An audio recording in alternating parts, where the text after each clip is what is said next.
So, welcome back. Let us do battery life calculations. This is an important module when we design our IoT node, right. You want IoT nodes to survive as much life as possible. You want them to survive, minimum planning is for 10 years, because you want to say fix and forget. You do not want to go and replace those batteries. And we discussed about benchmarking and so on previously. So, you also know some background about the importance of the choice of CPU in your projects. I want to take you to a slightly unconventional way of understanding this battery life. Okay. So, let me show you a picture here. I have drawn two pictures. Okay. What I will do is I will start with the right side, extreme right side picture. Extreme right side is this oscillator, and you see what all I have done to this oscillator. I have a switch to control, to feed the clock to the CPU. I have a switch to control the clock to the RAM. I have a switch to control the clock to the radio. I have a switch to switch on and switch off the oscillator itself. Okay. And what all you have in your hand when you talk about the oscillator? You can talk about crystal oscillator, you can talk about RC oscillator. Issues related to them are out of purview because we know them very well.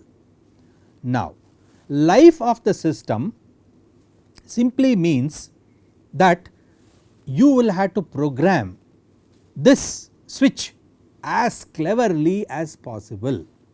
Okay. One of the things you first keep this picture in mind. This is the picture you must have in mind. Okay. Unfortunately, when you get the controller in the market and you start programming them, all these switches are actually closed. That is the problem. They are all closed.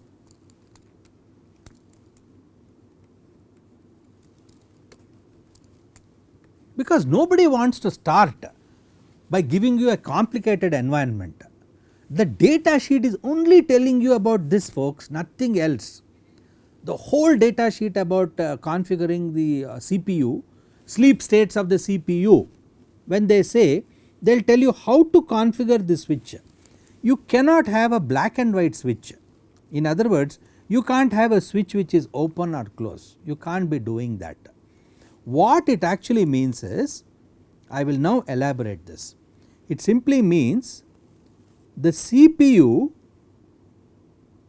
can be given the clock, but several portions of the CPU are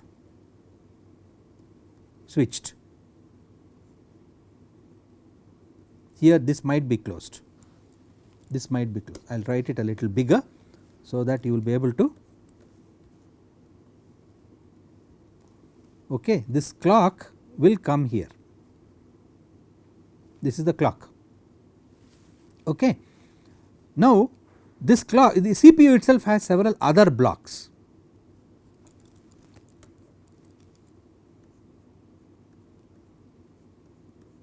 Some blocks are closed.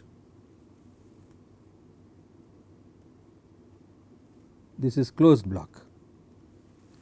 Okay. So, like this you will have low power modes LPM1, LPM2, LPM3. In other words, it is within the CPU that you will be controlling the clock. It is also possible that you may want to remove the clock completely, that is also possible. Okay. Power will be applied, but clock is completely cut off. When you cut off the clock completely, all the internal blocks also will have no clock. When the CPU is not clocking, its power consumption is 0, there is hardly anything happening. It just that the CPU is on, but nothing, no blocks inside will actually function because no clock is applied. So, folks, the story behind configuring a controller and an embedded system for IoT applications means this right side picture. You have to keep this in your mind permanently. Same thing you will have to do with RAM. RAM retention is there because you have closed the switch. Okay. If you do not want RAM retention, you say I do not want RAM retention, then it is gone, it is open, no more clock is applied there. Okay.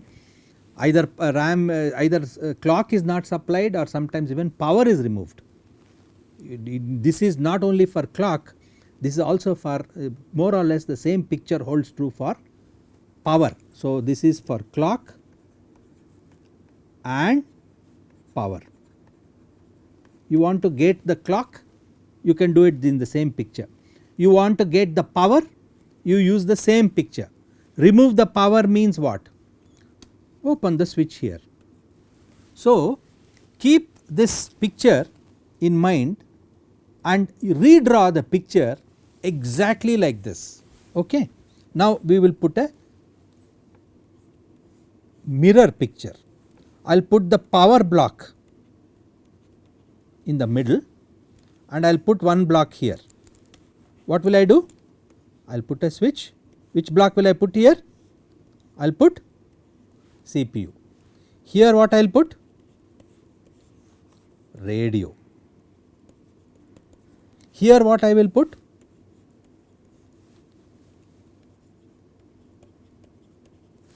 And here I will put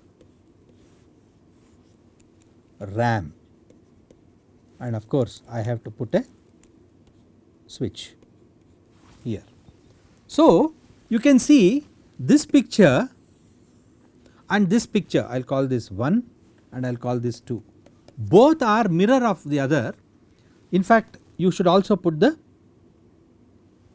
I will make it a little more cleaner. Okay. What I will do is I will take this and I will put one block here and I will put this as oscillator. Oscillator needs power, no, the PLL inside needs power. Okay.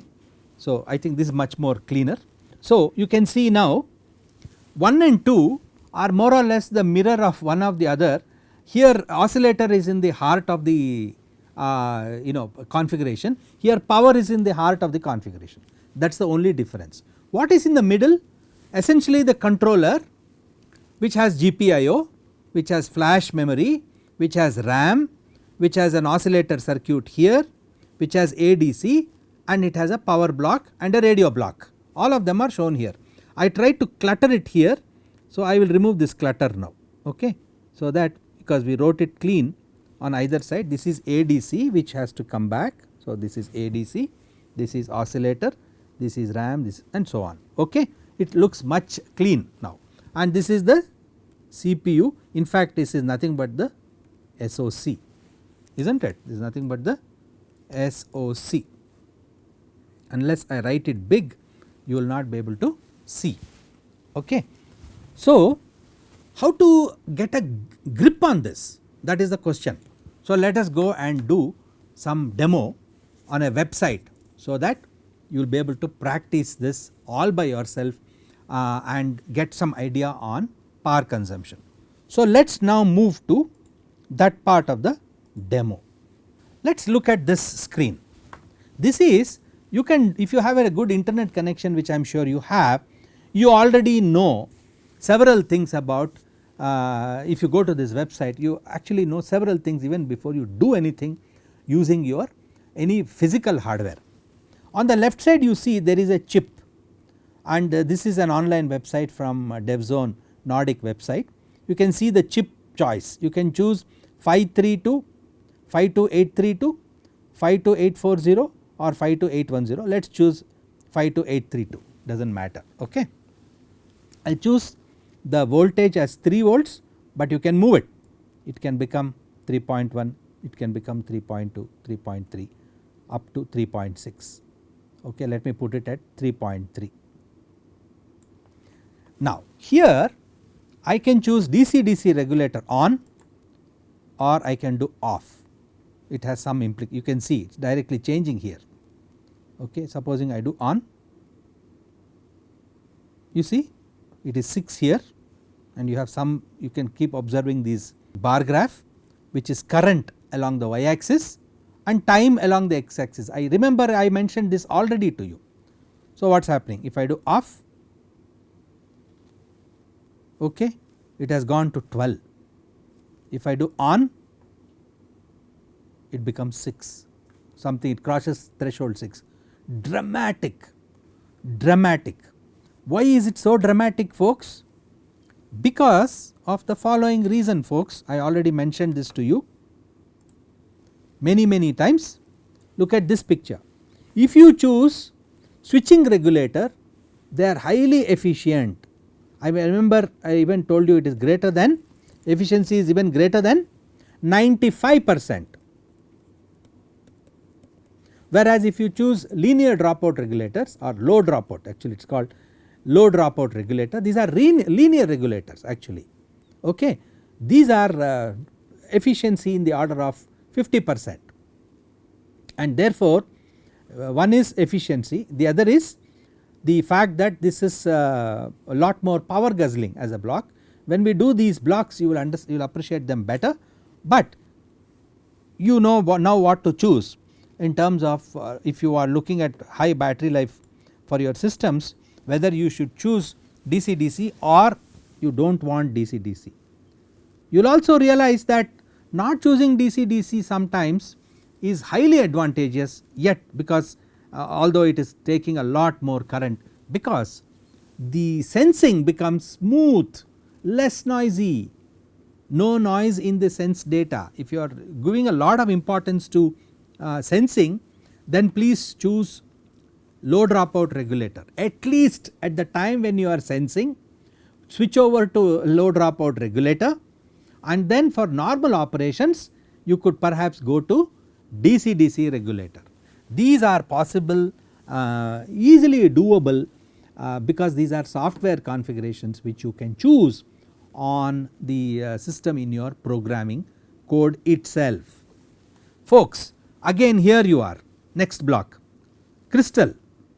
I mentioned to you that either you can choose, again it is the same picture, folks, it is the same picture. Oscillator, internal oscillator RC, external crystal oscillator. If you choose internal, power consumption is low, but you can't support high frequencies, and crystal is and you have less stability in terms of the clock itself, whereas crystal gives you a lot more stable. So let us again go back and connect to this picture. So what can you do? You can do external crystal or internal RC. See what happens, okay. Supposing you switch on DC-DC, this should go to 6. If I choose internal RC, you get some waveform like this, okay, and if you choose external crystal, you will get another waveform which is like this. Now let us look at this picture. How does it go? These are the legends for you. The legends are pre-processing, standby, radio start, okay, all these colors are nicely indicated here, radio transmit, radio reception, post processing, and so on and so forth. Now I will shift to internal RC, you will see the picture changing, right. You will see that the picture is changing to, yeah, so you are there, you are right. So please analyze them. I do not want to give you more input than this. It is important for you to just look around and see what actually is happening. Then the next block would be of interest to you, which is related to radio. This is this block, we did not write it, so let me write it here, okay. This is the radio block. Now let us see what actually happens again when you go back to this screen. Radio transmission power, you can set it from 0 dBm, in fact you can start with minus 40, minus 20, minus 16, minus 12 and so on up to plus 4 dBm. If you choose minus 40, okay, you will see that the waveform has changed as compared to 4 dBm. I am sure you will see some nice changes, 4 dBm and 0 dBm. Okay. You can choose any one of them. Now why would anybody want to choose 4 dBm and make this bars pretty high, right? You do not want radio TX and all that to be pretty high, you want it to be low. Why should I not choose this, right? You will be wondering. Well folks, you can, but only problem is range, you will not get a good range. Higher the transmit power, higher is the link budget, and higher the link budget, higher is the range for you to communicate. Therefore, this becomes a very important parameter. So, you will have to choose the range, for your range you have to choose a given transmission power, and if you observe that packets are being lost, you may have to increase the transmit power and look around a little bit on how to improve that. That is as far as the radio is concerned. Now the technology itself will allow you, if it is Bluetooth low energy, will tell you different roles that the radio can be configured to. One is advertising, other is non-advertising, the other is connection, and the other is central. Okay. Depending on the role that the radio is configured to, you have different energy consumptions. Okay. As we do Bluetooth, we will understand more about it, but please note each one has a huge bearing on the energy consumption. This is the key point. It has a huge energy consumption bearing. Look at this number of amount of time that the current consumption has increased as compared to supposing it is just behaving like a non connection oriented system, right. It is a lot different, at least the waveforms look very different, and therefore lifetime calculations may drastically vary based on what you set in these the role of the Bluetooth low energy module. Advertising interval, supposing I change that to something like this, you see again it has changed, there is an impact. Supposing you change it, okay, whereas if you do it like this, it is different each time. Again this is very specific to the protocol, and when you understand the protocol you will understand why it has a bearing on the energy consumption. What about the payload? You are interested in transmitting some data, and here right now the payload that you have transmitted is 0. That is never the case. Supposing you take a 16-bit sample of, let us say, a temperature, pressure, humidity, or any one of these parameters, you realize that it has to be at least how many bytes? 2 bytes. This is in 1 and 2. Okay, let me leave it here. So folks, you see now it is at least 2 bytes, but if you start increasing, the waveform changes quite drastically, and again energy consumption also increases drastically. Please note which bar is actually getting modified. Okay, it is visible as you look around, you see that it is visible change in the bar. Look at these, right, these bars are changing continuously. What it is telling you is, at the end, how do I interpret this waveform? This is nice to see this waveform and understand what are all happening: pre-processing, standby, radio transmit, crystal ramp up, start radio, post processing, all that is captured in different colors here, beautiful. But what is my end life? What is my end goal? End goal is mentioned here. This is what it is mentioning. It is telling you that current consumption, BLE event total charge is 5.36 microcoulomb, idle current is 2 microamps, total average current is 216 microamps. This is great, right? After all what you do, you get this nice summary, and now you see this summary, you realize these numbers changing drastically. If you do off, you look at this number, look at this number here, you see that this is changing drastically, right? And supposing you make it internal RC, again you will get a different number here, you see. And if you make transmission power higher, again this number changes drastically, okay. And supposing you frequently transmit, this is advertising interval is made rapid, and you change it to connection central, this will change again here, our total average current changes again here. So folks, the big story is, yeah, you see now the big story is that the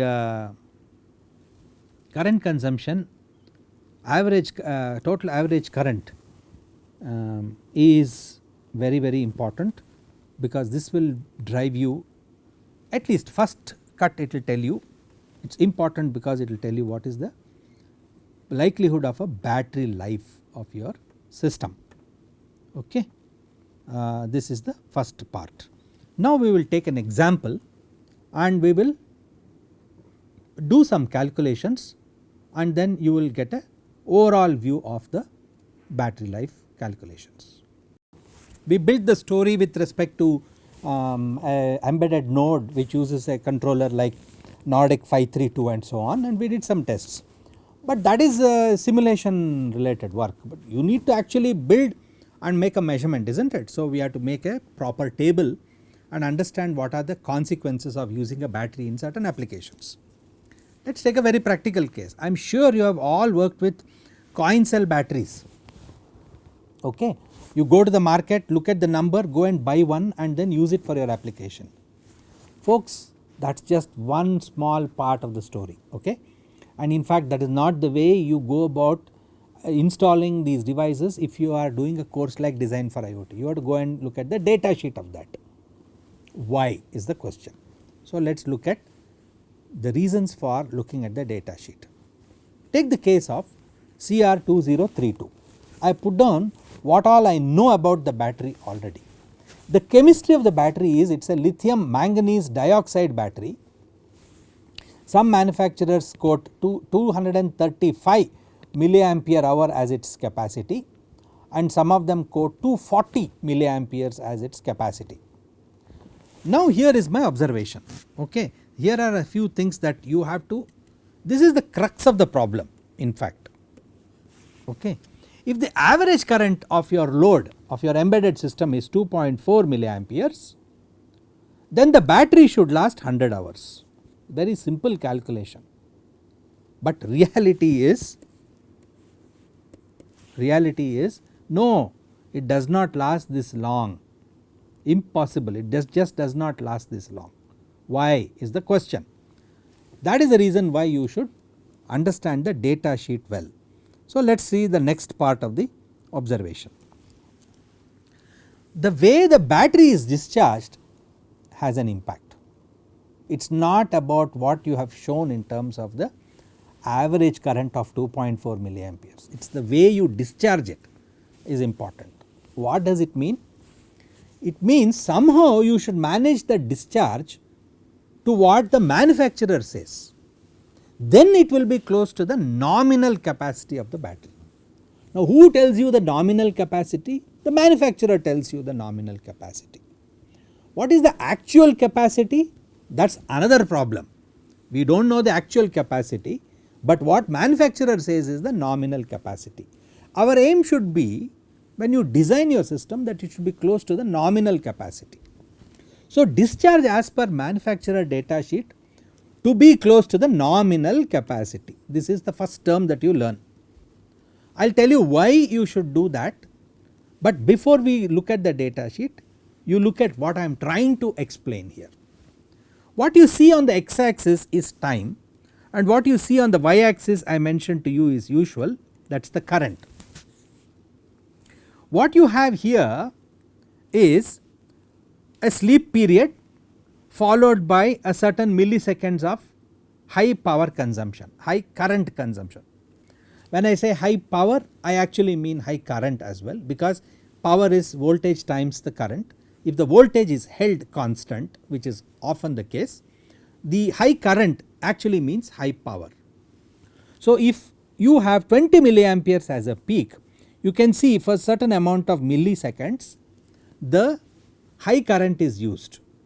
If this is, let us say, 1 millisecond, okay, if this is, let us say, 1 millisecond, look at how much this should be. This should be 1, 2, 3, maybe if I evenly distributed, put this line, oops, let me redraw this line, maybe like this, it will be 1, 2, 3, 4, 5 milliseconds.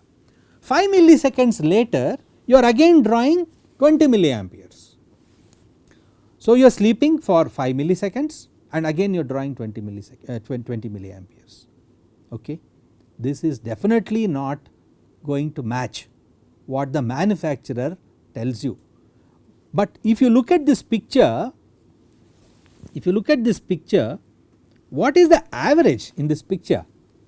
Because this is some number, I mean I just gave you a number here, if you make it sufficiently long, let us say this 1 millisecond, and you make it sufficiently long, not necessary that it is just 5 milliseconds, but sufficiently long, you will get a small number, you will get a significantly small number, and that small number can be as much as 50 microamps. In fact, I can give you a problem to tell you if I want an average current consumption of 50 microamps, what should be the length of the sleep. Okay. It can in fact be turned around and to tell you a problem, but anyway we can do that separately. All I am trying to say is the average here is 50 microamps. That is not matching to what your peak currents are, which is in the order of 20 milliamperes and taking quite rapidly. Okay. What is this saying is the fourth one. There is not enough time between high current discharges. It is some 5 times more than your current high peak current, or 10 times more than high peak current, which is not really significant. Even if this becomes 10 milliseconds instead of 5 millisecond sleep period, if this becomes 10 milliseconds, it is still not good enough for you to actually say that the averages are sufficiently, it still gives you a average, good average number, does not say that you are able to have enough time between the high current discharge periods. Therefore, this may not be matching what the manufacturer is saying. Now, what is the manufacturer saying? So, to see what the manufacturer is saying, you should go to his data sheet to see what he is actually saying, and he is telling you please use it under these conditions and I will guarantee you certain lifetimes from this battery. So, let us now look at the data sheet of the manufacturer. Look at this data sheet. This is from, this is a which one? Energizer's CR2032 battery. All the related information is here, weight, capacity. Okay. It starts with certain voltage, typically close to 3 volts, and it will give you 235 milliamperes till it reaches 2 volts, that is what this is saying. Okay. Provided you have some rated load at this temperature. You see, he is already putting down all the caveats. He is telling you, look man, you do this, then I will tell you what my discharge will be. Okay. I will give you 235 up to 2 volts, you buy a new one, you will get close to 3 volts, but keep your load at 15 kilo ohms and do not go to high temperatures, keep it around room temperature 21, 22, in fact room temperatures can be even higher than this, right, and he tells you all kinds of things. He will tell you 198 milliwatt hour per gram is the energy density of this battery and all that. So, what is important is to read this data sheet. You do not have to by heart everything here, but you have to note the data sheet, look at this left side one, which is the most critical one here. What it tells you is the lifetime you will get if you have a typical drain of 0.19 milliamperes. Load is 15 k ohms continuous. Please note, that means it is like one resistor which has a value of 15 k. Okay. Keep it at 21 degree, typical drain at 2.9 volts is roughly 0.19 milliamperes. If you do that, then look at what is happening. Close to 3 volts, that is 2.9, this 2.9 maintains flat structure, very flat structure till roughly 650 to 700 hours. Then slowly you will see some discharge, and he will tell you that you can still use it till you reach 2 volts, that means till here you can go. Okay. And then he will say, look, I can't support anymore, it is gone. So that is what the spec is saying.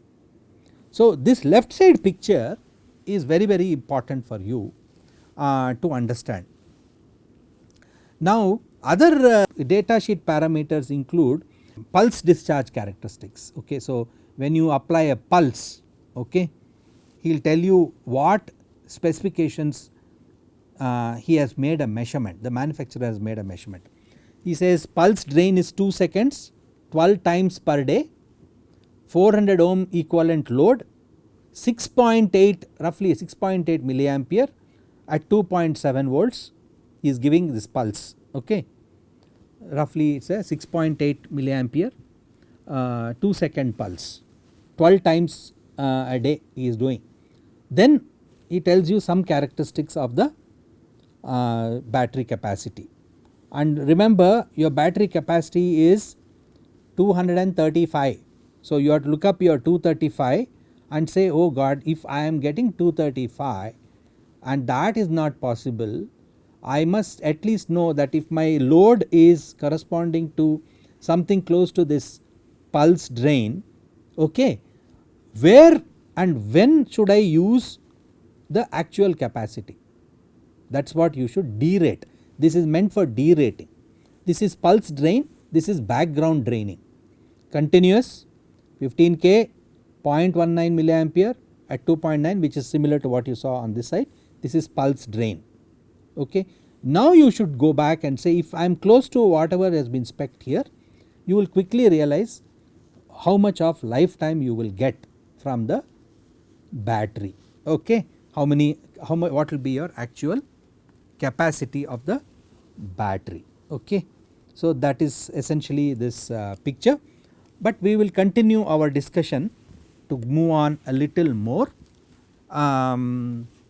to explain this battery calculation a little more crisply. Okay. So before that I have a few more things to tell you. Now the question is, if you ask this question, not enough time between high current discharge, what does it mean? It means there is a phenomena called the relaxation phenomena or the recovery effect for any battery. If you do sustained high energy or high discharge, you will reach this end of life very soon, but the battery still has a lot of active material left in it. It is there, but it has reached end of life. Why? Because you did a high sustained discharge. Think about our human body and the organs. They are meant for living for a certain period, maybe 100 plus years, or some even we have heard people live for 120 years and so on, right. So there is a lifetime specified for each of these organs, but because of so many activities that we are involved in, we derate our organs. Either you apply stress on them by a certain way we eat and drink and so on, we actually have a derating of our organs. They deteriorate faster than what has been planned for that particular lifetime. It is very similar. There is still active materials left in the battery, but it has an end of life. So do not do that, plan your discharge accordingly. maybe the battery you have chosen 2032 is not good for your application, because it is drawing a lot more than its characteristic is not matching your load. Then change the battery, then you will get the best from that battery. Then you may argue it may increase the size, yeah, but at least you will get 10 years if you plan it properly. Otherwise your 2032 may work only for, I do not know, whatever extremely small period. So what I am saying is that the load, the way you are discharging and the battery that you choose have to be matched properly, which brings you to a very important point, which is the battery efficiency factor, which is actually saying actual capacity, it is a ratio, okay. It is a ratio of actual capacity by nominal capacity. If your actual capacity is nothing but the nominal capacity, the efficiency is 1, which is never the case. It is usually less than 1, this number is usually less than 1. You can take 0.6 safely, take whatever you get, you simply take it into 0.6. So battery efficiency is 0.6, 60% of the nominal capacity. So and so this is one other thing. Then there is also the problem of self discharge of the battery, shelf life and self discharge of the battery. That you can think of something, again you have to look at the data sheet. Some data sheets manufacturers will tell you, some may not, but then you may want to infer from whatever data that you have, what is the typical lifetime of these batteries. 300 milliampere hour battery if you take, okay, and if someone says it has an internal leakage, because of internal leakage you have a self discharge, if they say it is 0.5% loss, okay, means it is about 1.5 milliampere hour per month you lose in its capacity, okay. And usually you associate what is known as a shelf life. When that capacity keeps dropping to about 80%, you say that it is over from the nominal capacity, then you say that is all the shelf life associated with this battery, okay. How long it takes is the question, right, that will largely depend on this percentage, okay. If this percentage is low, then this 80% threshold will be much later as compared to the existing one. This is about the battery, this is about the data sheet, and this is about it. How do you actually make a one final calculation using all this for your embedded system? That comes to this particular chart. Please note folks, you have to do this chart, you have to do this chart if you want to arrive at the battery life calculation. Now you have to put the line here, I will put the line here. I wanted to do this chart in front of you, so I thought I should prepare the chart like this. Always make this chart, okay. Step 1, device is in sleep, 1 hour, average current is 1 microamps, I converted this into energy, okay. Similarly step 2, you now know from your application, what does it do in step 2? Device transits to active mode,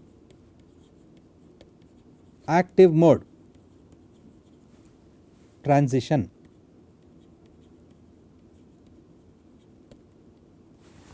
okay. I think it is not written, I have to write it bigger. So I will say transition to what? To active. In active mode what will you do? You will do some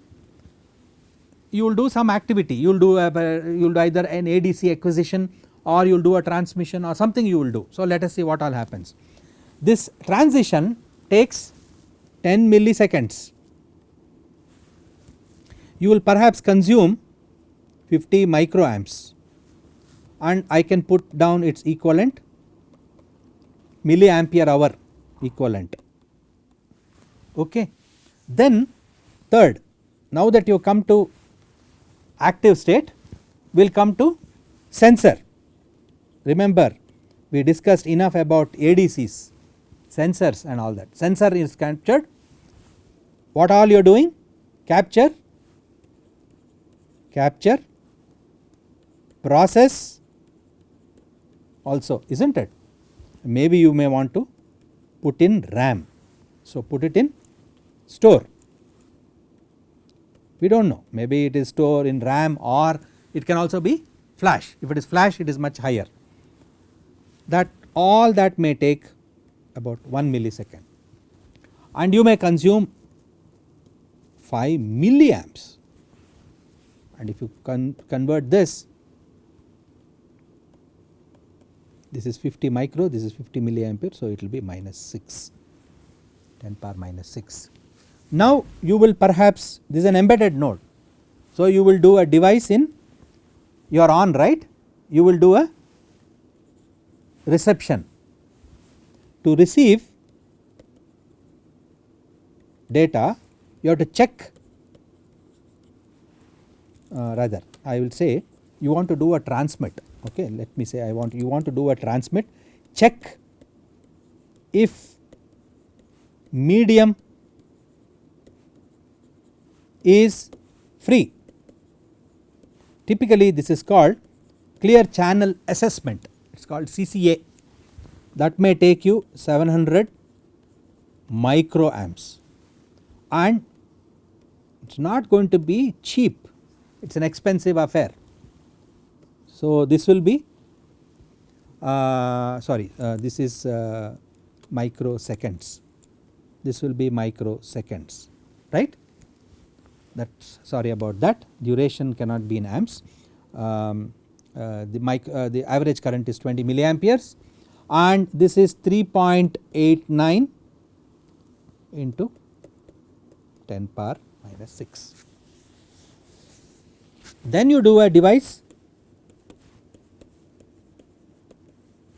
transmit, you do a device transmit,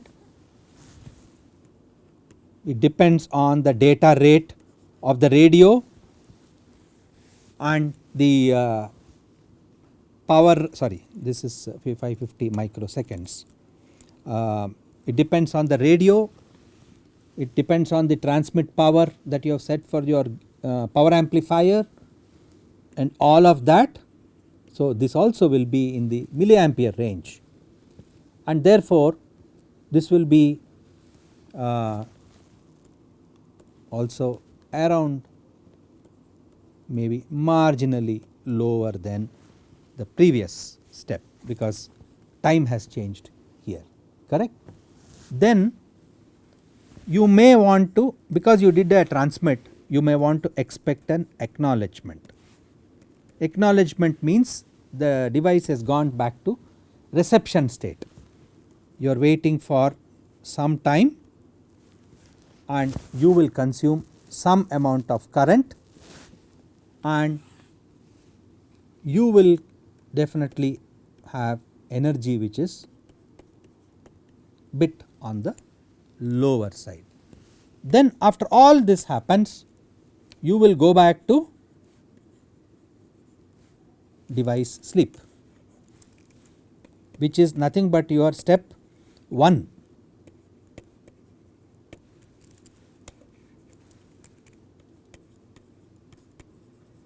Okay,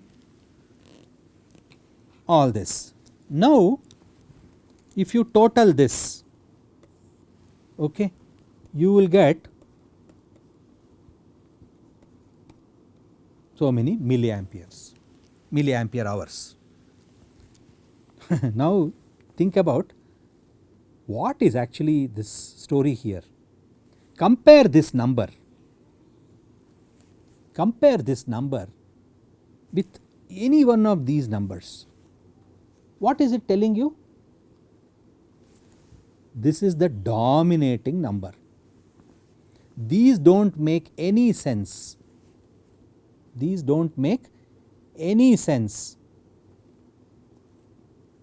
right?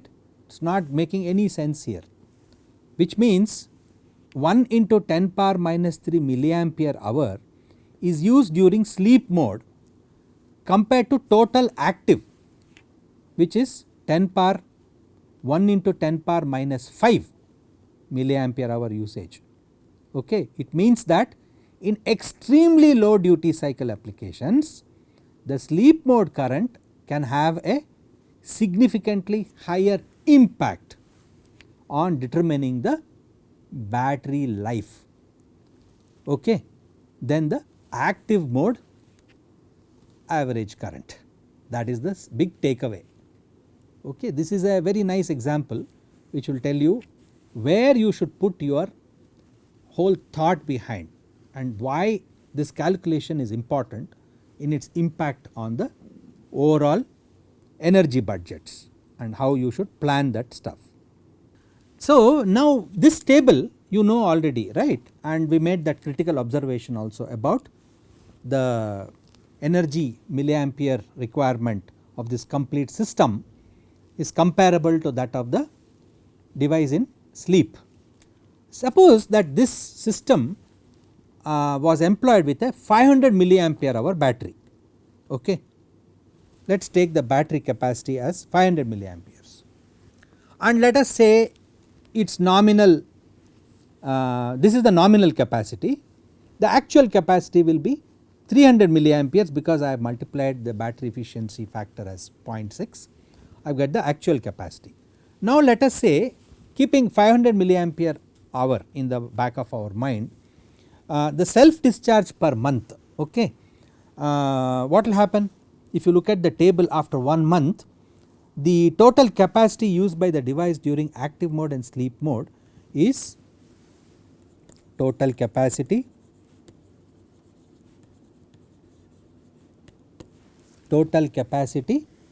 by the used by the device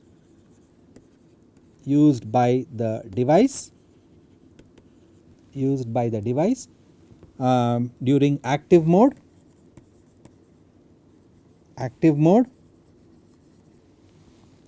and sleep mode. See, remember it is shelf life, right, we are interested in the self discharge of the battery. So, you have to consider both the active as well as the sleep mode. This will you can calculate that to be, do a simple calculation, you will get 0.009 milliampere hour, okay, and 0.72 milliampere hour. What is important? Respectively.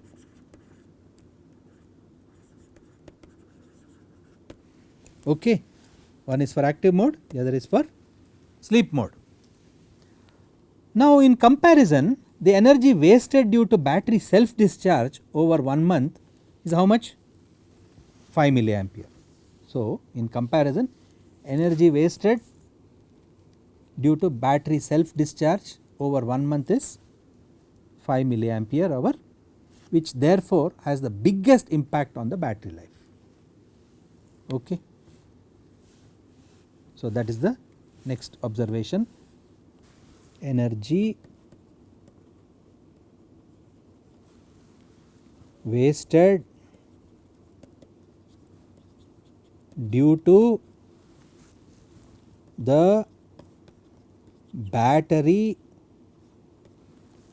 self discharge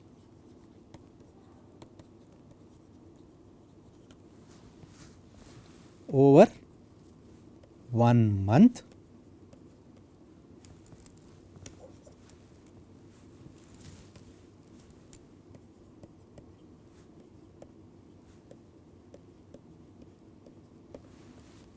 is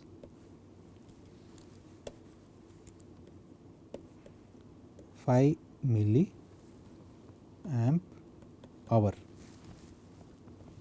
What is its impact?